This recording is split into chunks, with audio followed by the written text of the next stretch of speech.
신앙생활 하는데 힘들다고 말하게 되는 지점들이 종종 있습니다. 또한 영적 성장이 잘 되지 않을 때 그런 부대낌을 느낄 때도 있습니다. 원인을 좀 찾아본다면 우리의 불신앙 때문이기도 하고 배후에 있는 사단의 세력이기도 하고 또 거기서 비롯되는 죄가 원인으로 작용하는 그런 때도 있습니다. 근데 애석하게도 이 원인을 교회라고 하는 경우도 있습니다. 교회. 이런 문장이 있어요. 인생의 방황은 예수를 만나면 끝이 나고 신앙의 방황은 좋은 교회를 만나면 끝이 난다. 많이 들었던 그런 문장입니다. 그래서 우리가 신앙생활을 고민해야 하는 것이 있다면 바로 교회입니다. 교회. 초청하신 오카는 목사님께서 과거에 이런 이야기 하셨어요. 여러분 교회론을 공부하세요. 교회론. 여러분들이 생각하는 교회가 여러분들이 섬기게 되는 교회가 될 것입니다. 전제로 깔고 있는 건 뭐냐면 성경을 가지고 교회를 살펴보자. 그리고 생각해보고 어떠한 교회를 하나님이 말씀하시는가 보자는 거죠. 거기서부터 출발하자는 겁니다. 그래서 교회를 어떻게 보느냐에 따라 여러분과 저의 신앙생활이 달라질 수 있다는 거죠. 2023년 이제 새 학기를 시작합니다.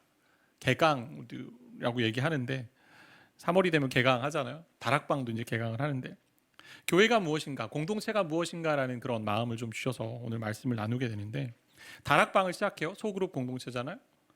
다락방이란 단어가 익숙하지 않은 분도 있을 거예요. 어떤 분은 저한테 와서 그러시더라고요. 다락방 이단이 쓰는 용어 아닙니까? 예, 이단이 쓰고 있습니다. 다락방이란 그런. 근데 명칭은 같지만 의미가 다르고 사도행전 1장에 예수님이 승천하신 후에 성령이 강림할 것을 얘기하셨으니 그것을 기다리던 제자들 또 성도들이 모여서 기도했던 장소가 다락방이었습니다. 다락방. 그래서 함께 모여 말씀을 나누고 또 성령께서 역사하시는 그런 것들을 기대하게 되니 그러한 장소를 다락방이라고 우리가 이런 소그룹 공동체를 그렇게 얘기해서 명칭을 붙이게 된 건데요. 그래서 어떤 교회에서는 이런 소그룹을 뭐라고 얘기해요? 구역이라고 얘기하고 또 어떤 교회는 셀이라고 얘기하고 어떤 교회는 감리교는 속회라고 이야기하죠. 그런 공동체가 바로 다락방이죠. 다시 교회에 대해 좀 생각해 본다면 여러분 교회는 어떤 곳입니까? 교회. 안타까운 것은 하나님의 백성들이 모인 교회임에도 불구하고요. 사람들이 모인 곳이다 보니 죄인인 사람들이 모인 곳이다 보니 아직 완전히 그리스도를 닮지 않은 그런 미숙한 모습이 있어서 때로는 죄가 기회를 타고 또 서로를 힘들게 하고 그래서 그 안에 분쟁과 갈등을 경험하기도 하는 곳이 교회입니다. 그래서 마치 간디가 이야기한 것처럼 나는 그리스도는 좋지만 그리스도인은 싫다라고 말하는 것. 그런 곳이 바로 교회 공동체 같습니다. 이 서신에 나오는 고린도 교회도 그런 문제가 있었습니다. 고린도전서를 잘 읽어보시면 분쟁이라는 단어가 여러 차례 등장하는데요. 고린도전서 1장 11절 말씀 보니까 내 형제들아 글로의 집 편으로 너에게 대한 말이 내게 들리니 내가 이런 얘기를 좀 듣고 있다. 너희 가운데 분쟁이 있다는 것이다. 어떻게 이 부분을 풀어가야 될지 또 어떻게 교회가 아름답게 성장해야 될지 여러 이슈들을 다루면서 대답해주고 또 설명해주는 게 이제 고린도전서의 이야기예요. 교회를 설명하는 수십 개의 비유가 성경에 있습니다. 그 중에 하나의 비유를 들어서 오늘 설명을 하죠. 교회는 어떤 곳이다? 그리스도의 몸이다. 그래서 12장 12절 말씀이 이렇게 기록되어 있죠. 몸은 하나인데 많은 지체가 있고 몸의 지체가 많으나 한 몸인과 같이 그리스도도 그러하니라. 27절 마지막 절이 또 이렇게 우리가 읽은 구절 중에 같이 읽어볼까요? 너희는 그리스도의 몸이요 지체의 각 부분이라. 교회가 그리스도의 몸이라고 이야기합니다. 그래서 성도는 우리 각자는 다 그 몸을 구성하는 지체이고 한 부분이라고 말씀하고 있는 거죠. 어떻게 교회가 그러한 갈등, 분열의 문제에서 건강한 공동체를 세워갈 수 있느냐에 대한 얘기를 오늘 하는 거예요. 교회가 그리스도의 몸이기 때문에. 교회가 그리스도의 몸이라는 것의 의미는 첫 번째는 우리가 서로 다른 지체로 있다는 겁니다. 지체인데 서로 달라요. 몸에 다양한 신체 기관이 있습니다. 근데 교회도 이처럼 여러 가지 모습을 지닌 구성원들이 모여 이루어 간다는 거죠. 오늘 말씀해 보면 예로 든 게 뭐예요? 발이 나는 손이 아니니까 몸에 소속될 수 없어. 난 손처럼 뭔가 잡을 수 없으니. 때로는 귀가 나는 눈보다 별로 소중해 보이지 않으니 몸에 붙어 있을 필요가 없어 할 수 없다라는 거죠. 왜요? 온 몸이 동일한 역할을 한 기관으로 세워졌다면, 그렇게 채워졌다면 어떻게 될까? 몸은 하나의 기관으로 다 있다라면, 눈만 있다고 생각해 봅시다. 괴물이죠, 괴물. 몸의 지체들이 다양한 것처럼 교회 안의 구성원들도 다양합니다. 기질이 다르고 성향이 다르고 배경이 다르고 또 남녀노소입니다. 다양하다는 것은 서로 차이가 있지만 서로를 비교하며 열등하다, 우월하다 이렇게 이야기하는 게 아니라는 거죠. 오늘 본문의 말씀 우리가 12절부터 27절까지 읽었지만, 여러분 성경을 볼 때 같이 좀 생각해야 되는 건 뭐냐면 넓은 문맥도 봐야 돼요. 12절부터 27절까지는 고린도전서 12장부터 14장 사이에 있습니다. 이 12장부터 14장 얘기는 은사에 대한 얘기를 나누는데, 은사에 대한 얘기. 고린도 교회는 하나님의 은혜를 많이 받은 교회예요.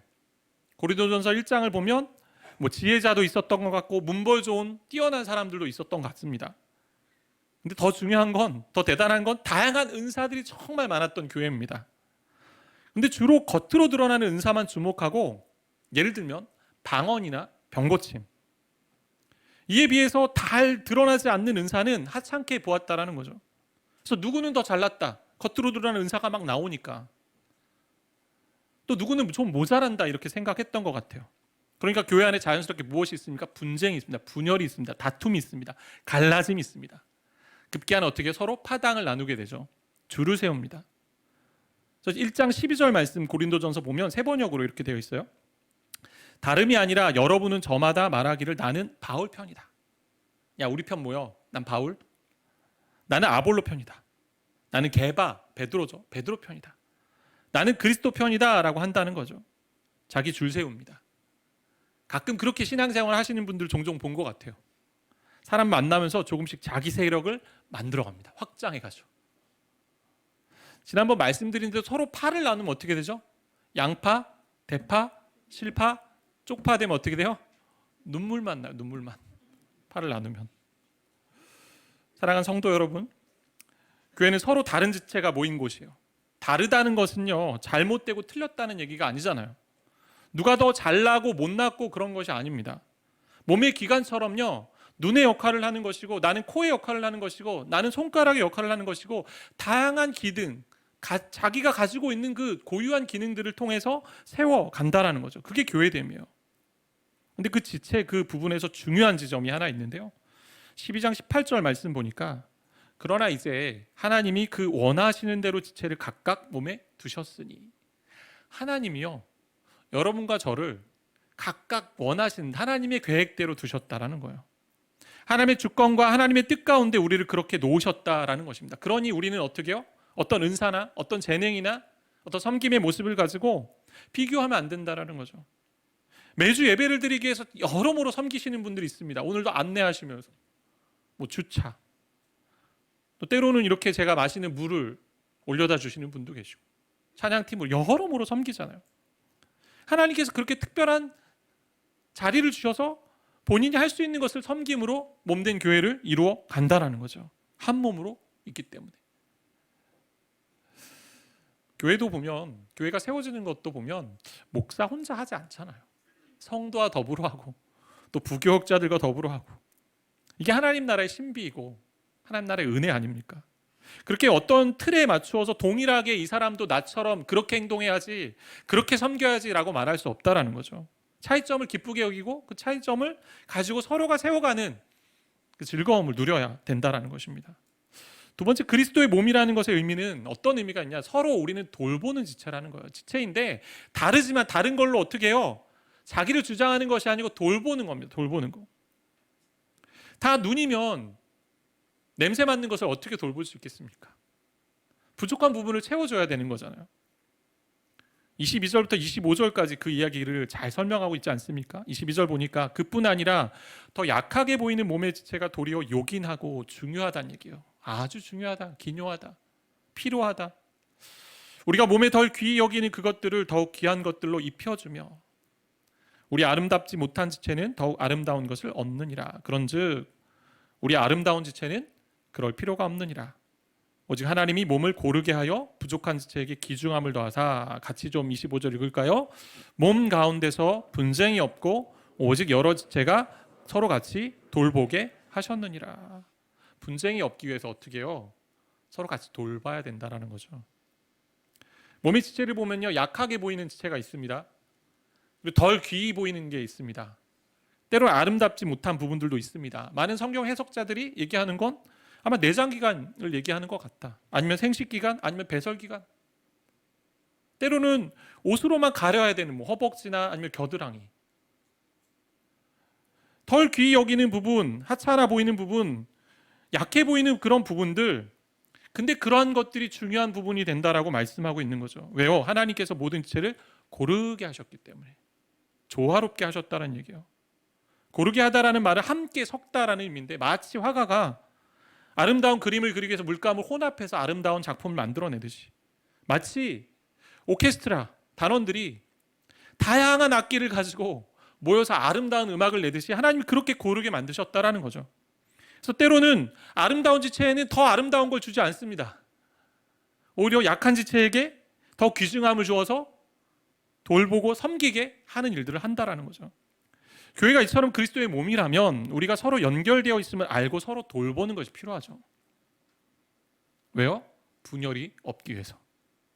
그 돌보는 모습이 26절에 아주 대표적으로 잘 나오잖아요. 우리가 잘 아는 말씀, 그리고 어떻게 보면 좋아하고 사랑하는 말씀 같아요. 26절 같이 읽을까요? 만일 한 지체가 고통을 받으면 모든 지체가 함께 고통을 받고, 한 지체가 영광을 얻으면 모든 지체가 함께 즐거워하느니라. 로마서에는 이렇게 이 말씀을 또 다르게 이야기합니다. 즐거워하는 자들과 함께 즐거워하고 우는 자들과 함께 울라.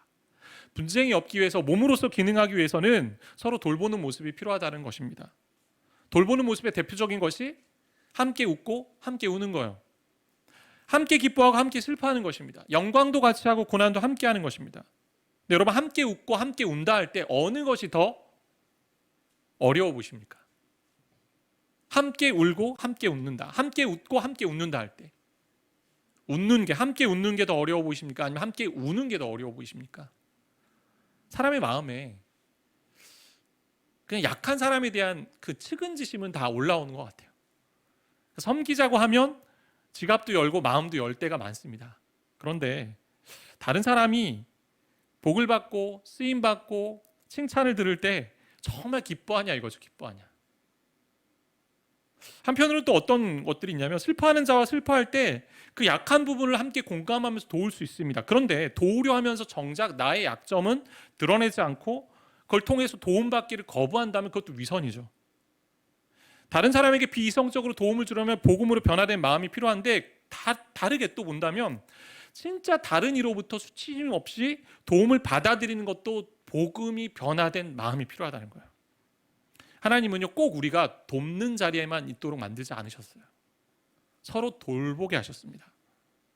작년에 제가 코로나 감염되었을 때 주변에서 많이 기도해 주시고 사랑의 마음을 좀 보여주셨어요. 그때 목회자는 이렇게 많은 사랑을 받는데 성도들은 어떨까, 그런 생각이 들었어요.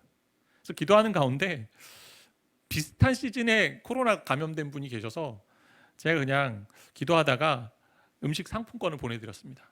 죄송합니다. 모든 분들에게 보내주지 않아서 제가 감염되었지만 기도는 제가 열심히 했습니다. 네. 근데 그분이 이제 문자가 왔어요. 아이쿠 목사님, 어쩜 이런 것을 제가 받아도 되나요? 제가 그랬어요. 저도 받은 은혜가 있어서 이렇게 흘려 보내드립니다. 성도님도 그렇게 하시면 됩니다. 그랬더니 제가 이래도 되는지 모르겠지만 하면서 감사합니다 킥킥킥 하면서 유쾌한 이모티콘을 이렇게 보낸 거죠. 그리고 며칠 뒤 사진 한 장이 왔습니다. 죽 사진이에요. 죽. 제가 이거 먹고 회복하고 있어요. 우리가 누군가에게 은혜를 입을 때가 있습니다. 일방적이지 않아요. 하나님은 섬기게 하는 게. 근데 그렇게 섬김을 받을 때에는 또 하나님이 주신 선물이라 생각하고 기쁨으로 받으면 되는 거죠. 거절하는 것보다는 하나님이 주시는 하나님의 은혜구나, 함께 누리는 거예요. 저도 그러지 못했던 적 있는 것 같아요. 막 줄 때 괜찮아 이럴 때가 있었던 것 같아요.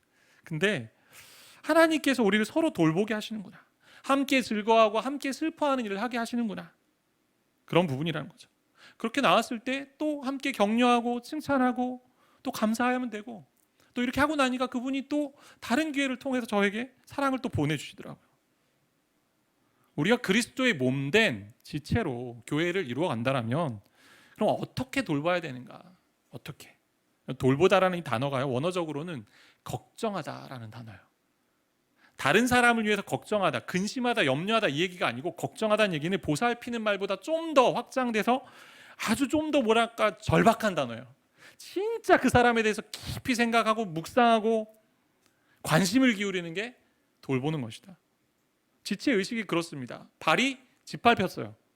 아파하면 어떻게 합니까? 손이 자동적으로 갑니다. 발로 막 싸매져, 막 문지르죠. 아프다. 코는 어떻게 막 움찔움찔하고, 입으로는 아프다. 아파서 어떡해. 모든 지체가 협조하는 거죠. 함께 하는 거죠. 함께. 교회가 그리스도의 몸이라면요, 그렇게 돌보아야 되는 거예요. 관심을 기울이고 마음을 담고 진짜 절박하게 서로를 바라보는 행동이 필요하다는 거죠. 그거 어떻게 하면 좋을까요? 우리 본문의 말씀 정확하게 딱 직접적으로 나오지 않지만 우리가 본다면 관계 속에 분쟁과 분열이 일어나는 이유 중에 하나는 인간관계 속에서 언어의 문제가 참 많아요. 말의 문제. 고린도 교회도 은사의 문제가 주된 갈등의 원인 중에 하나였습니다. 근데 은사를 가진 자들이 어떻게 했을까요? 말로 자랑했겠죠. 나 무슨 은사 받았다? 때로는 업신여겼겠죠. 아유, 너 그래가지고 되겠니? 또 시기하기도 합니다. 저 사람 저런 거 받았는데.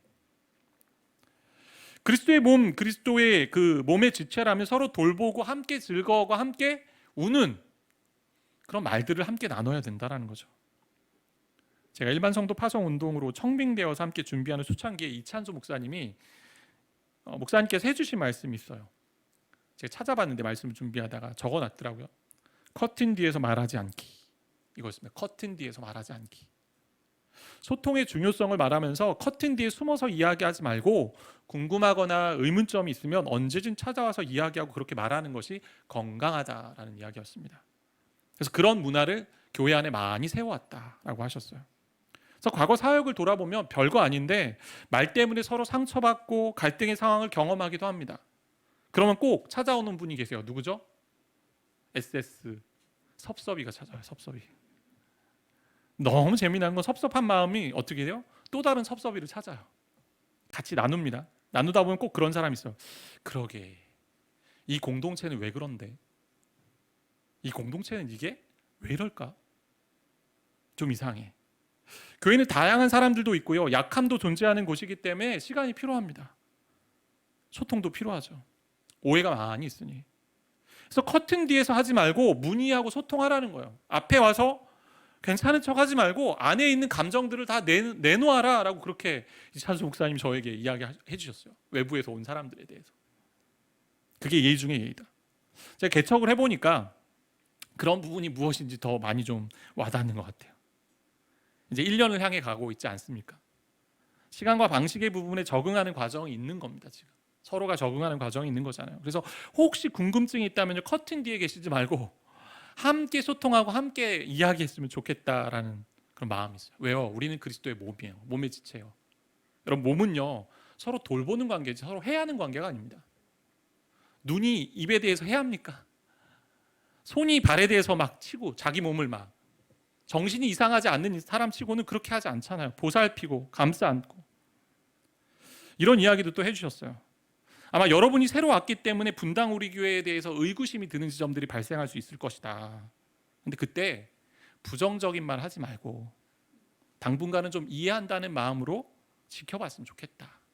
시간이 필요하다. 의도적으로 부정적인 말이 올라올 때 그것을 입으로 내지 말라라고 하셨던 것이 제가 쓴 글에 있더라고요. 정말 주옥 같은 글들이 많이 있더라고요. 왜요? 아까 이야기한 것처럼 건강한 정신을 가진 사람은 자기 몸을 해하지 않습니다. 우린 서로 돌보는 관계지, 지체라는 건 해하는 관계가 아니에요. 제가 이런 말씀을 드리면 어떤 분이 이 안에 그렇게 생각하실 수 있는 분이 있을 것 같아요. 우리 교회가 이런 문제가 있나? 그게 아니고 말씀을 가지고 원리를 드리는 것이고, 그다음에 앞으로는 이런 부분들이 나타날 수 있기 때문에 미리 예방 차원에서 말씀드리는 거예요. 미리. 그런 거 있죠. 뭔가 튀긴 음식을 먹기 위해선 미리 장을 좀 건강하게 해야 되잖아요. 그죠? 그런 것처럼. 부정적인 말이 아니라 서로 돌보는 것, 또 다른 말로 할 수 있죠. 그게 뭡니까? 기도입니다. 기도. 서신서에서 바울이 자주 하는 게 뭐냐면 그 서신을 받는 대상들을 기도를 정말 많이 합니다. 근데요, 본인만 그렇게 기도하지 않아요. 기도를 요청합니다. 여러분이 나를 위해 또 기도해 주십시오. 그게 서로 돌보는 거예요. 일방적으로 누가 누군가를 위해서 기도만 하는 건 아닙니다. 서로 기도를 주고받는 거죠. 그게 공동체고 그게 그리스도의 몸입니다. 그렇게 함께 울고 울 때, 함께 기도하고 함께 말을 나눌 때 필요한 것 또 하나 있죠. 경청이죠. 잘 들어야 되잖아요. 저도 신방하면서 참 성도님 상황을 들으면서도 제가 참 집에 와서 후회할 때가 종종 있습니다. 최근에도 그런 것 같은데, 잘 들어주면 되는데 성급한지라, 근데 이런 건 이렇게 좀 하면 어떨까요? 이런 건 이렇게 하면 어떨까요? 막 자꾸 얘기하는 거죠. 돌아서면 내가 왜 그랬을까? 마음을 나누고 싶고 대화를 하기를 원하셨을 텐데. 보네퍼가 이런 이야기했어요. 보네퍼 목사님이 한 사람이 교제 가운데 다른 사람들에게 주는 첫 번째 섬김은 그들에게 경청하는 것이다. 하나님에 대한 사랑이 하나님의 말씀에 귀 기울이는 것으로 시작하듯이 서로에 대한 사랑은 그들에게 귀 기울이는 것을 배우는 것으로 시작한다. 잘 들어주는 것. 이제 다락방이 시작합니다. 소그룹이 시작합니다. 지혜롭게 말하고요. 지혜롭게 서로를 돌보는. 우린 몸이에요. 서로 해하지 마세요. 서로 돌아보시고 또 서로 지지하고 격려하고 또 기도하는, 그렇게 아름답게 세워간다라는 거죠. 제가 다락방 시작하면서 서로 돌보는 부분을 또 이렇게도 좀 생각했으면 좋겠다라는 마음을 주신 게 있어요. 그게 뭐냐면 각자에게 하나님이 원하시는 뜻대로 고유한 기능과 역할을 주셨다라면 우리가 할 수 있는 부분들이 있다라는 거죠. 제가 과거 청년 때 제주도로 이제 선교를 간 적이 있습니다. 그 교회가 이제 대학 청년부 같이 있었는데, 대학 청년부라 얘기는 대학생도 있고 대학을 졸업한 직장인도 있고, 그러니까 나름 연령 텀이 좀 크다라는 거잖아요. 그래서 한 개 조가 보통 12명, 13명 이렇게 가게 됐는데, 제가 이렇게 선교를 준비하면서 제 마음에 주셨던 것이 있었어요. 하나님, 제가 중간쯤 있는데 나이상으로 제가 이 선교지 가서 어떻게 선교하면 좋을까요? 하나님께 물었어요. 하나님, 제가 기도하는 가운데 이런 마음을 주신 것 같았어요. 그게 뭐냐? 너 중간에 있으니 팀장을 잘 섬기고 위에 선배들을 잘 섬기고 또 밑에 있는 후배들을 잘 섬겼으면 좋겠다. 아, 그래. 그럼 내가 이거 한번 해보겠다. 제가 마음에 가졌던 게 뭐냐면 굳은 일은 내가 하겠다. 청소 내가 하고 정리 내가 하고, 뭐 설거지 하게 되면 설거지 내가 하고, 식판을 나르는 거 있으면 내가 좀 나르고, 정말 그렇게 섬겼던 것 같아요. 그러고 나서 선교를 마치고 돌아올 때 우리가 좀 함께 이렇게 피드백도 하고 나누잖아요. 그 시간에 여러 가지 은혜라는 것을 나누면서 저에 대해서 많은 분들이 너무 감사하다, 고맙다라는 얘기 하는 거예요. 팀장님 같은 경우 중간에서 진짜 잘 섬겨줘서 내가 너무 힘이 됐다. 다락방 소그룹에 참여할 때 우리가 보통 이렇게 생각할 때가 있어요. 무슨 얘기냐면 순장님, 리더는 섬기는 자리고 순원은 섬김을 받는 자리다. 나는 섬김을 받아야 돼. 뭐 다 그렇지 않습니다. 근데 어떤 면에서 그럴 수도 있어요. 순장님이나 뭐 리더는 섬기는 자리에 있죠. 왜냐? 앞서 훈련을 받고 섬김을 해 보았던 분들이니 섬길 수 있습니다. 근데 다락방 소그룹 이제 시작하면서 여러분이 해야 할 일 한 가지 좀 도전을 드리면, 올해 아니 한 학기 내가 어떻게 지체로서 돌볼 수 있을까를 좀 하나님께 묻고 응답을 받으셨으면 좋겠어요. 기도하는 가운데 주시는 마음으로 좀 섬겼으면 좋겠습니다. 그게 몸된 교회로 지어져가는 돌보는 지체들의 모습이라고 생각이 됩니다. 예를 들면 내가 한 학기 매일 순장님을 위해서 기도하겠다. 뒷전기는 내가 책임지겠다. 다락방 안에서 혹시 도움이 필요한 사람 있으면 내가 한 번 정도 연락해 보겠다. 다른 사람의 말에 내가 누구보다 더 경청하겠다. 내가 말을 하기보다는. 나는 어떠한 일이 있어도 제가 이걸 원하는데 출석은 100% 하겠다. 뭐 이런 거. 그래서 순장님에게 좀 도움이 되었겠다. 이게 서로 돌보고 섬기는 거죠. 교회는 일방적으로 누가 섬기고 섬김을 받는 그런 자리가 아닙니다. 그렇게 할 때 우리 공동체가 은혜가 풍성하고 기쁨이 풍성한 그리스도의 몸된 교회를 누리게 된다라는 것이죠. 제가 마지막으로 한 가지 나누고 말씀을 좀 마치려고 하는데, 이게 마지막 부분이에요. 이게 좀 길 수 있는데 잘 들어보세요. 중요한 부분이라 좀 생각돼서 나누는데, 교회를 그리스도의 몸이라고 한다면 그리스도께 속한 몸이기도 하지만 그리스도를 머리로 둔 몸입니다. 그렇다면 그리스도의 권위 아래 있다라는 거예요. 그리스도의 권위 아래 있다는 얘기는 그리스도가 중심이 되는 거고, 말씀이 중심이 되는 거고, 복음이 중심이 된 거고, 그렇게 중심이 됐다라는 건 권위 아래, 질서 아래 있다라는 것이죠. 고린도 교회에 있었던 은사의 문제는 질서가 없었기 때문에 일어난 문제였습니다. 은사의 목적이 뭐예요? 내게 이거 주셨으니 드러내고 막 다른 사람들에게, 그런 분들 꼭 계세요. 막 은사를. 근데 은사는 남을 섬기기 위해서, 덕을 끼치기 위해서, 유익하기 위해서 한다고 고린도전서에 이야기하고 있습니다. 그러니까 누군가 받은 걸 가지고 시샘할 필요도 없고 자랑할 필요도 없고 그냥 내가 주신 만큼 남에게 드러나지 않고 섬기면 되는 거예요. 근데 그런 질서와 기준이 무너지고 자기만을 위하고 자기만을 생각하다 보니까 어려움이 생기고 분쟁이 있었던 것이죠. 그래서 14장 33절에 이런 말씀이 있어요. 같이 좀 읽겠습니다. 하나님은 무질서의 하나님이 아니시오 오직 화평의 하나님이시다. 질서를 가지고 계세요. 말씀의 권위 아래. 하나님 덕을 세우고 서로를 돌보면서 건강한 몸됨을 유지하길 원하십니다. 그게 어떻게 해요? 질서 안에, 말씀의 권위 아래. 주님이 몸의 머리가 되시기 때문에, 교회의 주인이시기 때문에, 기준이 되시기 때문에 말씀의 권위 아래에 있는 겁니다. 그래서 우리가 말씀에 따라 교회를 섬기고 말씀 안에서 교회를 이루어가는 것이죠. 근데 때로는 우리가 어떨 때가 있어요. 말씀보다 개인의 경험이나 취향에 따라 섬기고 돌보고 싶을 때가 있습니다. 이제까지 보아왔던 교회가 이렇고, 이제까지 내가 했던 섬김이 이렇고, 내 경험이 이러니. 근데 말씀의 권위 아래 교회가 세워지고 있는가를 좀 생각해 보자는 거죠. 개척해서 교회를 섬겨오신 선배 목사님 최근에 이제 통화하면서 이런 이야기를 들었어요. 목사님 해주신 얘기요. 목사님, 제가 목사님이 열심히 돕겠습니다라는 성도들의 이야기에 본인이 이렇게 이야기한 적이 있대요.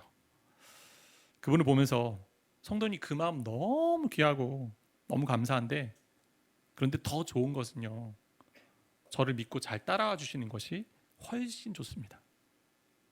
제가 그 이야기를 들으면서 두 가지 부분을 좀 생각하게 됐어요. 첫 번째는 목회하면서 제가 하나님을 돕는다, 하나님 나라를 섬긴다 하는데 정말 내가 섬기는 것이, 내가 정말 목회하는 것이 하나님을 위한 섬김인지, 그러니까 말씀의 권위 아래 하나님의 뜻에 순종하는 섬김이고 순종하는 목회인지라는 걸 좀 생각했고, 또 하나는 한편으로는 저를 믿고 그래도 따라오고 이렇게 함께 하시는 성도님들이 너무 감사하다라는 그런 마음이 있었어요. 최근에 한 청년 커플에게서 들은 이야기가 참 격려가 됐는데, 작년에 이 커플을 만나면서 결혼을 전제로 교제를 하고 있다라고 이야기하길래 제가 데이트 이제 많이 할 테니 이 데이트하는 기간 좋은 그 성경에 근거한 결혼을 잘 설명하고 또 알려주는 그런 경건서적을 한두 권 같이 읽고 준비하면 좋겠다.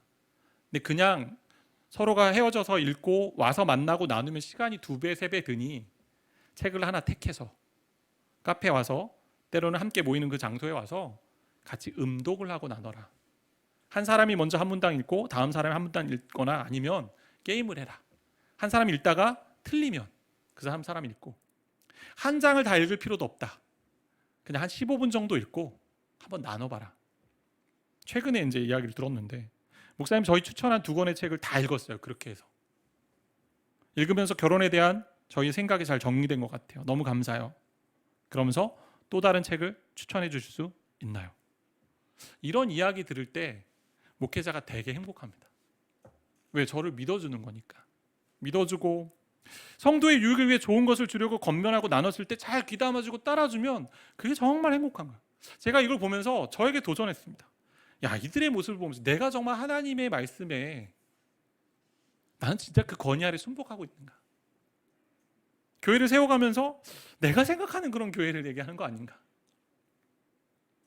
그리스도의 몸이라는 것은요, 질서, 말씀의 권위 아래 있는 것입니다. 또 하나, 몸이라는 것에서 뭘 찾아볼 수 있냐면 균형이잖아요. 손이 한쪽이 길면 안 되잖아요. 다리가 한쪽이 길면 안 되잖아요.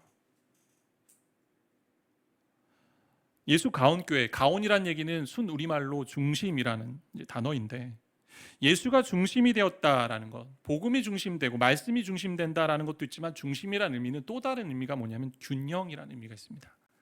제가 그거를 원해서 중심이란 교회를 이름 적은 거예요. 함께 성도들과 신앙생활 해오면서 건강하지 않은 경우가 뭐냐면 균형 잡히지 않으면 건강하지 않아요.